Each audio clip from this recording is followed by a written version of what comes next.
Градежните работи за изградба на гасоводот на Водно се стопирани, информираше градоначалникот на град Скопје Петре Шелегов и ги повика на дебата представниците на надлежните државни органи за изградба на гасоводот на Водно, како и представниците на граѓанските здруженија кои покажаа загриженост. Дебатата ќе се одржи в понеделник на 3 септември во 13 часот во просториите на Советот на град Скопје. Градежните работи на Водно ќе бидат стопирани се до завршувањето на процесот на диалог и дебата. Изградбата на гасоводот на Водно предизвикува загриженост и реакции во јавноста.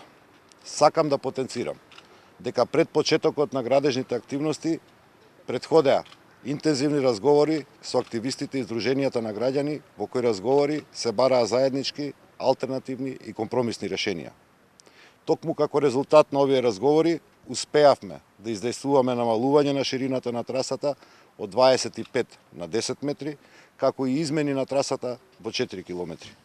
Но, и покрај ова, очигледно е дека во јавноста се уште постои загриженост за ваквата траса и за изградба на гасоводот.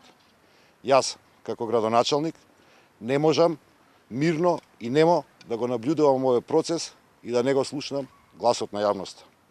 Од тие причини, град Скопје одлучи во понеделник во 13 часот во просториите на Советот на градот да организира диалог и дебата на загрижените страни. На оваа дебата ги повикуваме да присуствуваат представниците на надлежните државни органи за изградба на гасоводот, како и представниците на граѓанските здруженија кои што ја покажаа загриженост. Во меѓувреме, сакам да ви известам дека градежните работи на Водно се стопирани и процесот на изградба на гасоводот на Водно исто така се до завршување на процесот на диалог и дебата.